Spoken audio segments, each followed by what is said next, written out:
Hi, my name is Steven, and I'm one of the contributors to A Round Table. I'd like to welcome you to our very first video review. Today I'll be talking about Zack Snyder's Justice League. As most fans know, the film has been a troubled production from the get-go. Zack Snyder was butting heads with Warner Brothers over the direction of the DC cinematic universe since Man of Steel, and that continued with Batman versus Superman. And as things were coming to a head with Justice League, tragedy struck and Zack Snyder's daughter took her own life. Zack Snyder stepped away from the project, and Josh Whedon, who had done a great job with the first Avengers movie for Marvel, was brought in to basically change the film and make it a little bit more lighthearted, perhaps accessible, and make it a bigger box office. So they kind of match the revenue or box office take from the Marvel movies. Unfortunately, that didn't happen. When that film came out, Josh Whedon's version was basically panned by both fans and critics alike. And ever since then, Zack Snyder's fan base have been clamoring for a Zack Snyder cut. It took 4 years, but the impossible happened.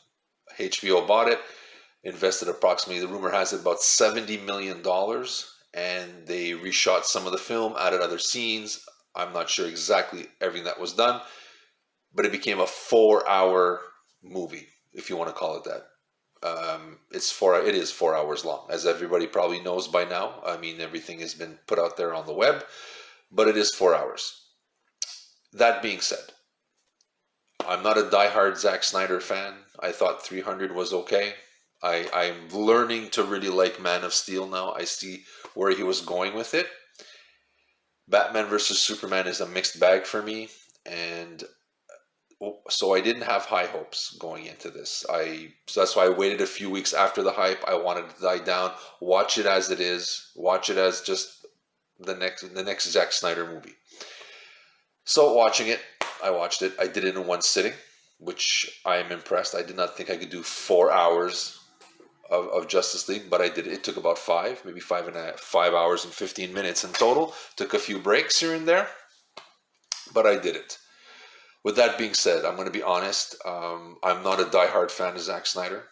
I am not actually I'm not on board with a lot of his decisions on the characters, like Jason Momoa as Aquaman. I like Jason Momoa, but this guy should play Lobo. If anybody doesn't know who that is, take a look at a picture of Lobo and watch Jason Momoa's face. These are twins, guaranteed. Secondly, Superman dying in Man of Steel right away from Darkseid. Doomsday being brought in right away. I think they threw everything in the kitchen sink into these films to try to catch up with Marvel, and that just weighed the film down.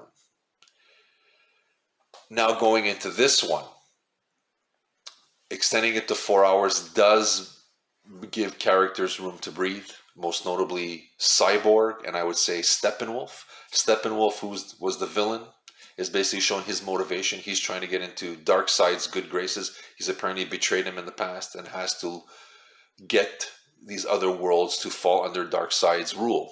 So he's doing this to get in his good graces. So you see his motivation, which makes a lot more sense than the 2017 edition, which he's just looking from other boxes and you don't know why.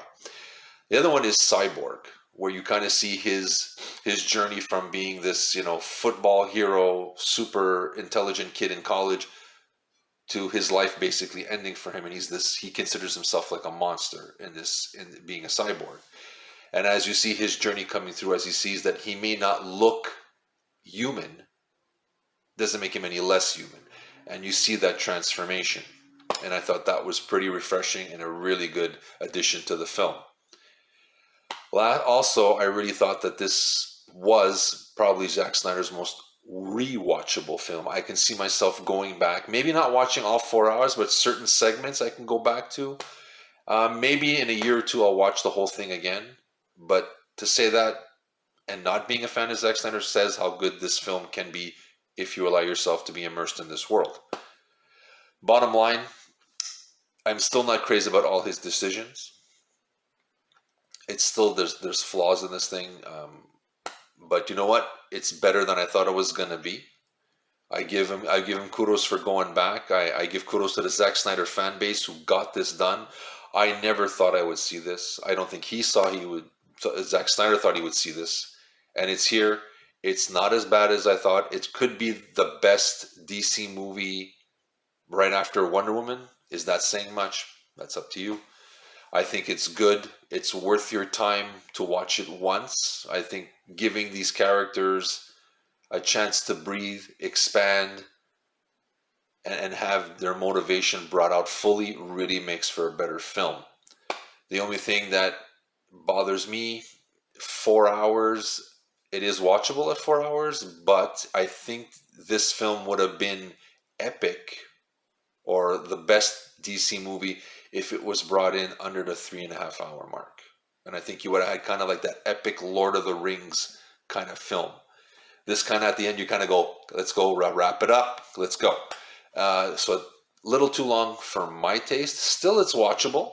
A little too long. 3.5 hours would have been, I think, perfect. In the end, Zack Snyder came through. I think he delivered on giving us an entertaining film. So I'm going to have to give it, I would say about three stars out of 5 in one of my reviews. So thank you for watching. I'd like to shout out to my brothers Phil, Dino, and Gio. The rest of the guys from the round table. Hopefully we will do videos together. But now we have to keep on with social distancing and remain safe. So I wish everybody else out there, stay safe, be positive. This is going to come to an end eventually, and hopefully we'll have some form of normalcy again. So thank you for watching. We appreciate your support. Please look out for us. Look out for the round table, and we appreciate everything you've done for us, all the fans out there. So thank you. Have a great day.